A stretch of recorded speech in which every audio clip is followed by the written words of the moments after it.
So I'm going to show you how to reset the left and right sound balance on your JBL Tour Pro 3s.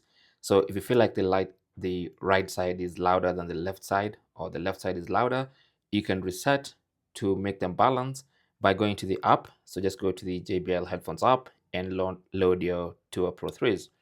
And then you can tap on audio, and then under audio, scroll down and find the left right sound balance. Now it's gonna be on.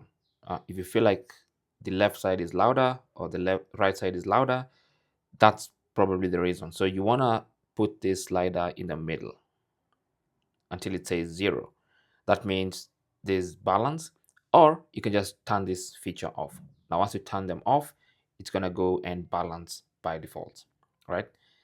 Thanks for watching. Don't forget to like and subscribe. And if you have any comments or questions, you can talk to us in the comment section. Good luck.